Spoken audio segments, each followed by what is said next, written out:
The Myers-Briggs Type Indicator, an overview of the Myers-Briggs test by Kendra Cherry. Have you ever heard someone describe themselves as an INTJ or an ESTP and wondered what those cryptic-sounding letters could mean? What these people are referring to is their personality type based on the Myers-Briggs Type Indicator, MBTI. The Myers-Briggs Personality Type Indicator is a self-inventory designed to identify a person's personality type, strengths, and preferences. The questionnaire was developed by Isabel Myers and her mother, Catherine Briggs, based on their work with Carl Jung's theory of personality types. Today, the inventory is one of the most widely used psychological instruments in the world. The development of the Myers-Briggs test. Both Isabel Myers and her mother Catherine were fascinated. Move this a little bit. Start again. Okay, start again. Both Isabel Myers and her mother Catherine were fascinated by Jung's theory of psychological types and recognized that the theory could have real-world applications. During World War II, Myers and Briggs began researching and developing an indicator that could be utilized to help understand individual differences. By helping people understand themselves, Myers and Briggs believed that they could help people select occupations that were best suited to their personality types and lead healthier, happier lives. Myers created the first pen and pencil version of the inventory during the 1940s, and the two women began testing the assessment on friends and family. They continued to fully develop the instrument over the next 2 decades. Okay, overview of the Myers-Briggs test.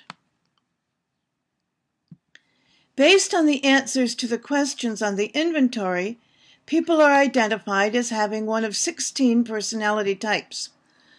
The goal of the MBTI is to allow respondents to further explore and understand their own personalities, including their likes, dislikes, strengths and weaknesses, possible career preferences, and compatibility with other people. No one personality type is the best or better than any other one. It isn't a tool designed to look for dysfunction or abnormality. Instead, its goal is simply to help you learn more about yourself. The questionnaire itself is made up of 4 different scales. Number 1, Extraversion and Introversion. The extraversion-introversion dichotomy was first explored by Jung in his theory of personality types as a way to describe how people respond and interact with the world around them. While these terms are familiar to most people, the way in which they are used here differs somewhat from their possible usage. Extroverts are outward-turning and tend to be action-oriented, enjoy more frequent social interaction, and feel energized after spending time with other people. Introverts are inward-turning and tend to be thought-oriented, enjoy deep and meaningful social interactions, and feel recharged after spending time alone. We all exhibit extraversion and introversion to some degree, but most of us tend to have an overall preference for one or the other. Number 2, Sensing and Intuition. This scale involves looking at how people gather information from the world around them. Just like with extraversion and introversion, all people spend some time sensing and intuiting depending on the situation. According to the MBTI, people tend to be dominant in one area or the other. People who prefer sensing tend to pay a great deal of attention to reality, particularly to what they can learn from their own senses. They tend to focus on facts and details and enjoy getting hands-on experience.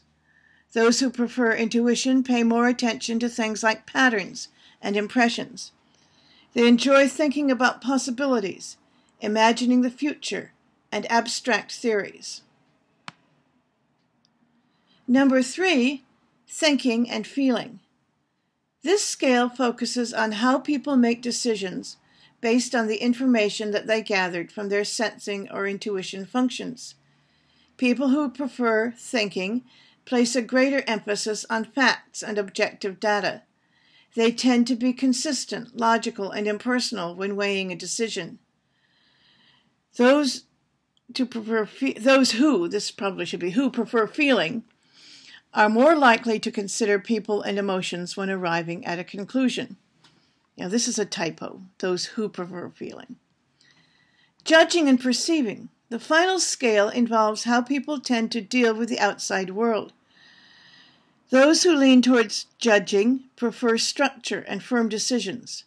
People who lean toward perceiving are more open, flexible, and adaptable. These two tendencies interact with the other scales. Remember, all people at least spend some time extroverting.